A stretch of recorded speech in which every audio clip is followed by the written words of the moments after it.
Bonsoir à tous, bienvenue dans votre émission, votre projet pour la Réunion. On va poser une question. Alors, on va d'abord regarder la couverture du livre, Révélation de la grande illusion. C'est pas réveillon, hein, c'est révélation. Je tiens absolument à préciser. De la grande illusion, c'est signé Guy Roger. L'outil d'un démantèlement. Bonsoir Guy Roger. Bonsoir. Alors, toutes les histoires qui se racontent pour apaiser l'angoisse de l'ignorance deviennent nos réalités à vivre. Cette phrase, je la trouve déjà remplie de beaucoup de choses. Pour une simple raison, l'ignorance devient nos réalités à vivre. Mais on ne vit pas, on n'existe pas. Non. Alors, pourquoi il y aurait des réalités, puisque tout était illusoire et éphémère? Oui, parce que ça se crée, parce qu'on croit pouvoir exister dans le rêve qu'on se raconte. Ça veut dire... Et le rêve devient une réalité. On a une vie qui est une réalité. Les institutions, les prix, les institutions religieuses, les institutions politiques, ça existe aujourd'hui. Ça veut dire que tout ce que on croit être ou qu'on se raconte n'est que pure illusion, rêve, songe ou juste une énergie comme ça qui traverse. C'est-à-dire que tu projettes un désir. J'ai le désir de devenir riche, ok? Bon, j'ai de l'ambition. J'ai de l'ambition. Il faut avoir de l'ambition pour faire ça. Donc, il faut que tu ailles à l'école, tu apprennes, tu as des diplômes et tout ça. Cette ambition-là, en fait, il y a quelqu'un là. Tu crois que tu es quelqu'un qui peut faire exister ça. Mais c'est juste une projection que ça va se produire. Le désir que tu as va se produire. Et qu'est-ce qu'il y aura à la fin de tout ça? Ce sont tes désirs qu'il y aura, mais pas la réalité. Tu as désiré d'une réalité, mais ce que tu vas trouver, c'est ton désir. Ce qui veut dire que l'individu qui projette ce désir est capable d'être en connexion avec une énergie, capable de construire son illusion. Et cette énergie, c'est tout ce qu'il connaît. Toute la connaissance que tu as accumulée toute ta vie, c'est dans cette connaissance que tout se joue. Tu sors de là, tu extirpes de cette connaissance, de cette mémoire, en fait, la mémoire, et tu la mets sur la table, tu dis c'est ça que je veux. Et donc tu poursuis ça. Mais en fait, tu poursuis quoi? Il n'y a rien, il n'y a pas, c'est une mémoire, c'est une histoire que tu t'es racontée et que tu aimes bien et que tu veux la récupérer. Ça ne peut pas exister. Alors, révéler qu'on est dans une grande illusion, oui. Que la vie qu'on croit mener n'est que un peu de fumée, quoi. Exact. Même pas, juste un peu d'énergie qui s'évapore. Alors, pourquoi sommes-nous aussi... Je trouve pas le mot parce que je veux pas être méchant. Pourquoi croyons-nous dur comme fer que cette vie-là, c'est la seule qui existe, c'est la plus belle, celle qui doit nous rendre heureux? Pourquoi, quand on arrive sur Terre, on ne nous dit pas que finalement, c'est une expérience, c'est quelque chose qu'on va tester, plutôt que de croire, et là, quand on va dans notre éducation, dans ce qu'on nous enseigne, il faut être ceci, il faut être comme ça, il faut être là, Lénine a dit ceci, Trotsky a dit ceci, Staline a dit ça, Karl Marx a dit... Je veux dire, il y a à un moment, cette réalité qu'on essaye de rentrer dans notre tête, on en fait une réalité. C'est ça. Tu sais, imagine que tu vas au cinéma, Jasmine, et le film se déroule, et tu te prends pour l'acteur. C'est ce qu'on fait tout le monde se projette. Oui, donc on croit... Surtout s'il y a une belle fille et on a envie d'être la personne qui est en train de Exactement. Donc, tu es en plein dans le délire d'un rêve que tu fais. Tu n'es pas celui qui agit, tu n'es pas l'acteur. Parce que l'acteur n'existe pas dans ce cas. Parce que c'est juste une imagination de moi-même qui fait quelque chose. J'imagine être ça. Et au bout d'un moment, tu commences à croire vraiment que tu es ça. Hein?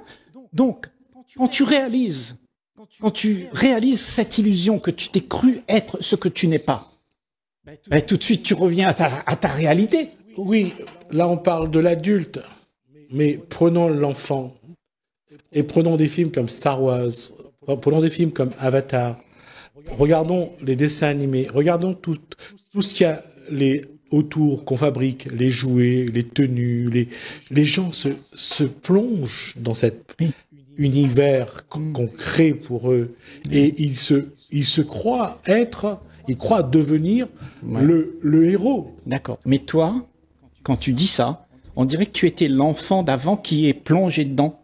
Puisque les enfants, comme tu dis, les enfants le font. Ouais. Hein? Et nous l'avons fait aussi, Oui, puisque bien sûr. nous étions inconscients. Hein? Nous avons fait ce que l'enfant a fait. Nous croyons que c'était merveilleux et tout ça. Nous nous sommes identifiés à ça. On a été sortis dans la rue, on s'est habillés en Dark Vador et on croyait être Dark Vador. Hein? Ouais. Mais en fait, ce n'est qu'une croyance. Mais toi, aujourd'hui, qui n'est plus l'enfant, on est en train d'en parler là maintenant. Est-ce que tu réalises que toi, tu t'es fait des histoires, tu t'es raconté des histoires, et que toutes ces histoires, tu les as crues? Bien sûr. Donc, la vie est faite d'une histoire qu'on croit être vraie.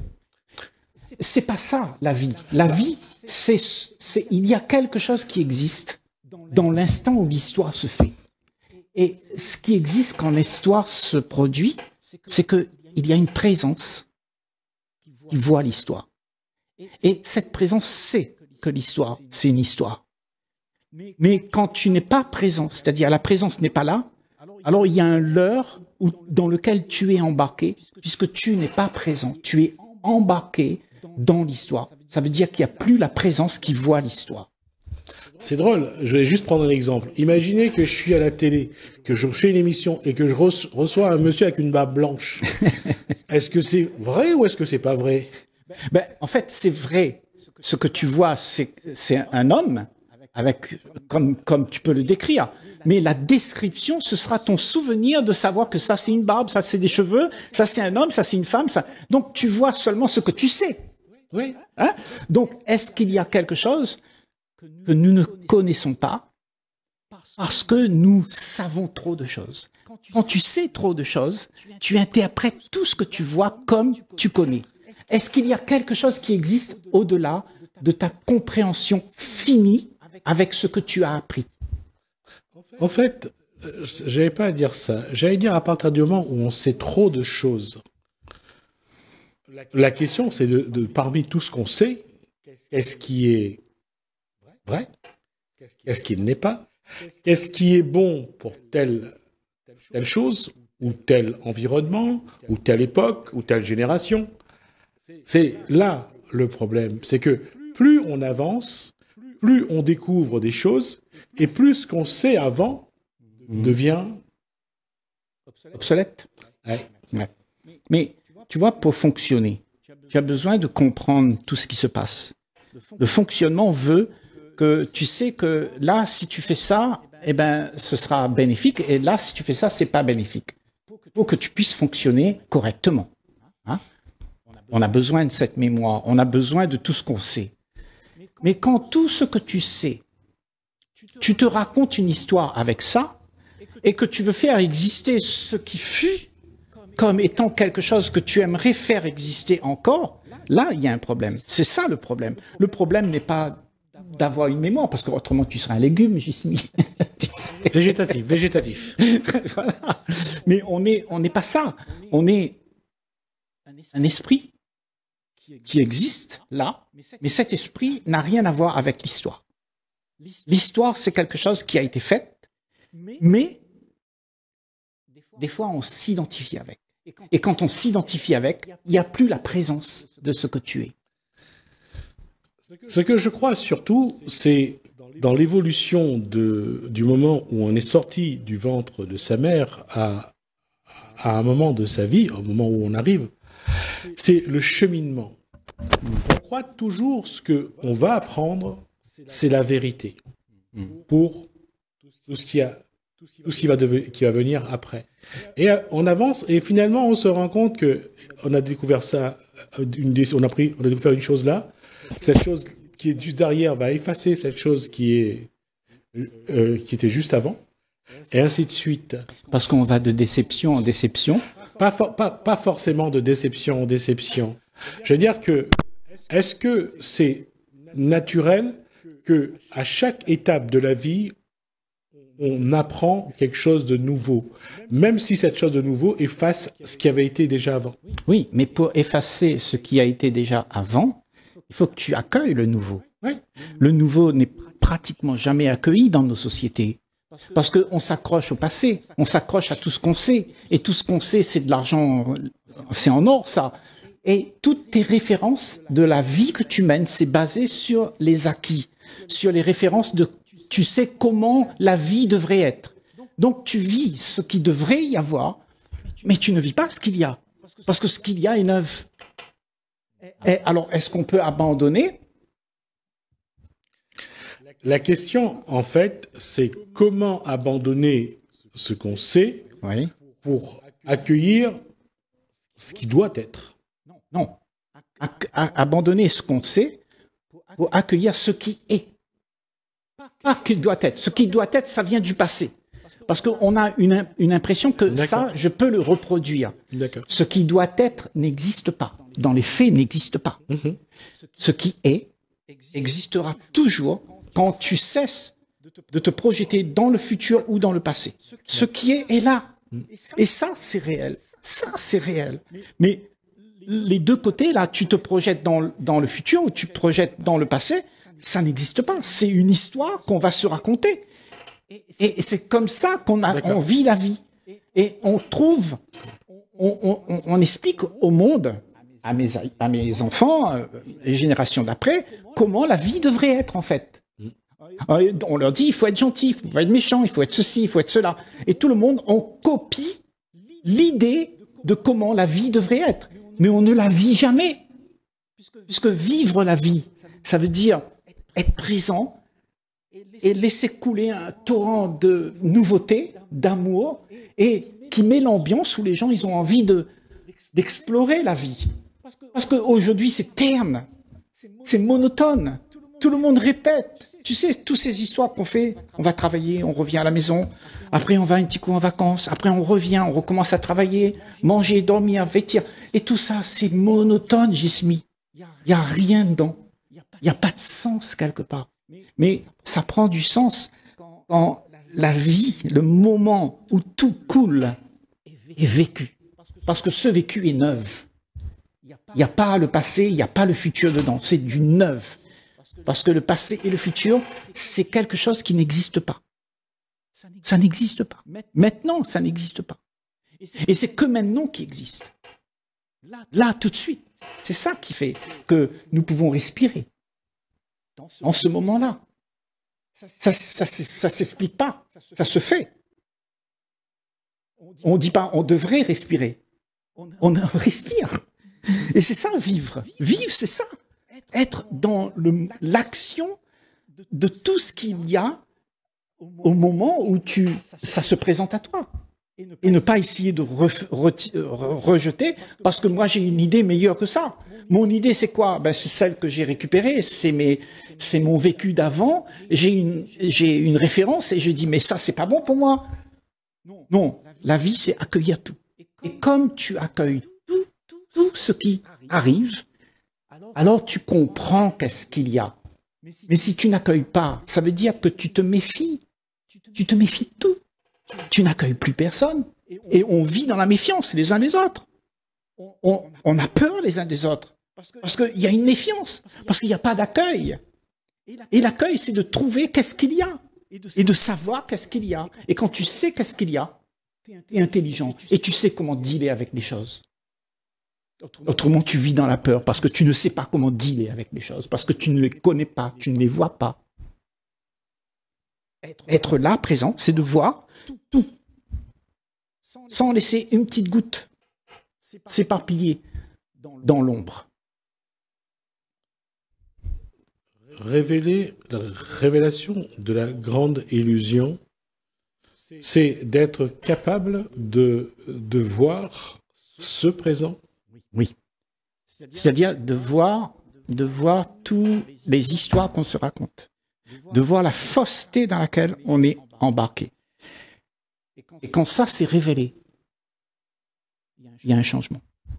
Tu n'es plus jamais pareil. Parce que la question, et c'est vrai que à ce niveau-là, il est vrai que la question de la révélation de ce qui est, c'est ce que les gens refusent la plupart du temps. Bien sûr. Ils veulent pas les conditions dans lesquelles ils sont. Ils essayent toujours de fuir, d'arranger, de contrôler. Et en fait, ils ne vivent pas la vie. La vie, c'est ce qui est. Et c'est ça l'illusion, c'est de croire que tu peux changer ce qui est. Les faits ne peuvent pas être changés. Oui, mais le problème, depuis la nuit des temps, l'homme a toujours essayé de maîtriser son temps, ou le temps, toujours essayé de maîtriser les événements, tant bien que mal, et que à chaque fois, il y avait toujours plus de liens avec le passé. Le présent était plus passé que présent, et l'avenir, toujours essayer de maîtriser, de contrôler ce qui allait venir. Donc révéler tout ça, Jismi, révéler. Là, on est en train de dire tout ça. On révèle que là, il y a quelque chose dans lequel tu es embarqué. Qu'est-ce qu'on fait avec ça? Mais le problème reste le même, c'est-à-dire que l'individu croit toujours que son passé lui confère un présent pour demain. Oui, mais l'individu qui entend ça, tout ce qu'on est en train de dire là, il se pose des questions. C'est ça l'intelligence, parce qu'on est tous dotés de cette intelligence pour se poser la vraie question. Ce qu'on vit, est-ce que c'est vraiment ça ou pas? Et quand tu es confronté à la réalité de ce qui se passe, cette intelligence devient pour toi une lumière. Tu deviens une lumière pour toi-même. Et tu vois tous les défauts, les choses qui ne sont pas vraies. Et tu vois que cette illusion est un leurre que tu te racontes à toi-même. C'est une histoire que tu t'es fait pour croire qu'il y avait quelque chose qui te donne de la sécurité. Parce que être en dehors de l'illusion, ça veut dire qu'il y a quelque chose qui est immense, grand. Ta perception, elle est infinie. C'est ça que la plupart d'entre nous, on ne sait pas regarder de cette manière-là parce qu'on aime bien les choses qui sont cadrées, qui sont référencées, qui ont une structure et qui commencent comme ça et qui finissent comme ça.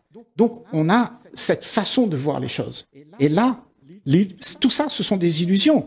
Mais quand tu sors de ça, ben, tu vois tout comme c'est, mais pas comme tu as appris. La principale illusion de l'être humain, c'est de croire qu'il maîtrise et qu'il contrôle. Et que rien ne va le surprendre.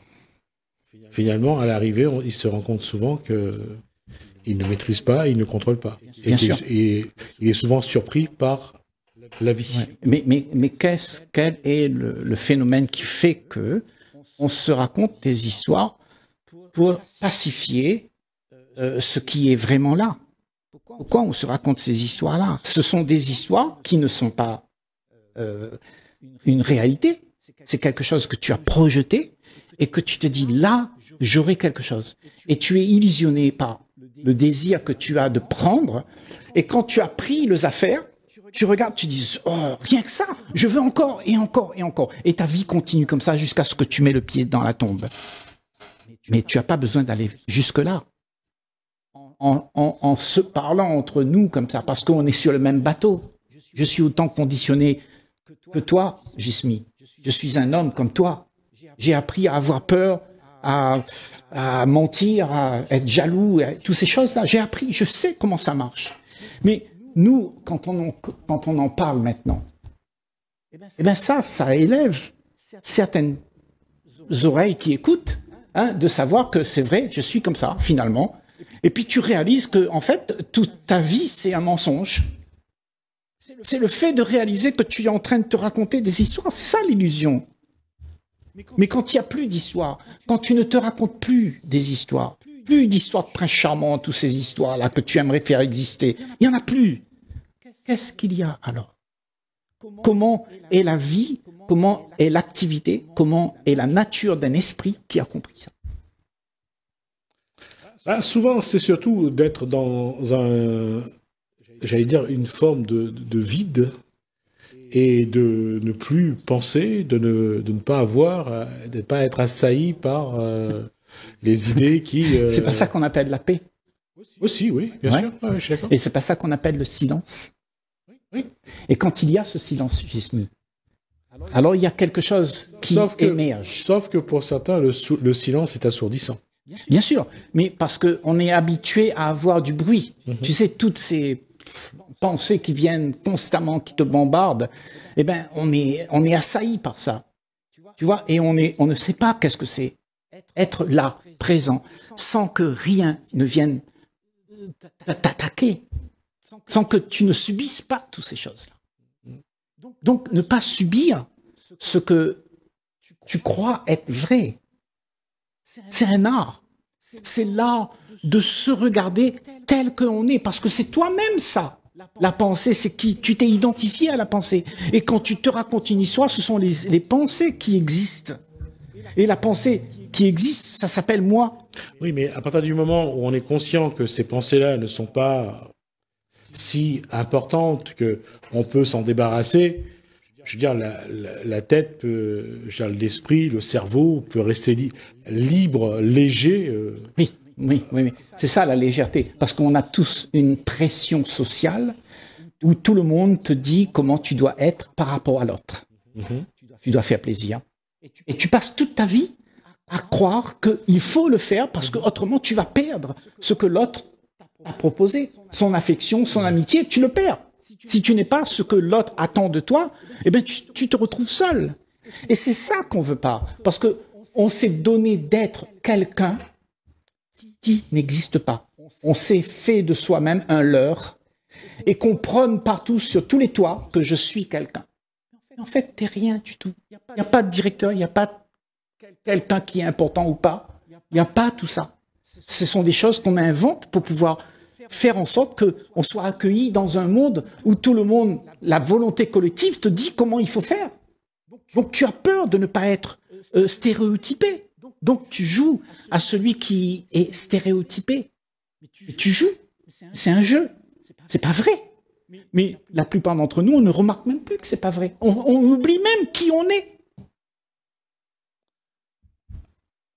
Révélation de la grande illusion. C'est donc, on a essayé d'aborder pendant ces 20 minutes avec Guy Roger. Maintenant, voilà, c'est déjà dans les bacs? Oui, ça va être dans une semaine. Alors, personnellement, là-dessus, c'est rare que je le dis, la question mérite d'être posée. Est-ce qu'il y a la réponse dans l'ouvrage? Ça sera à vous d'aller le chercher. Mais effectivement, quand on pose la question de cette grande illusion qu'est la vie. C'est pas la vie qui est une grande illusion. C'est la façon qu'on a de la concevoir. Et ça mérite vraiment qu'on se pose la question. Oui. Merci Guy Roger. Merci à vous de nous avoir suivis. Merci Anne, merci François. Je vous dis à bientôt.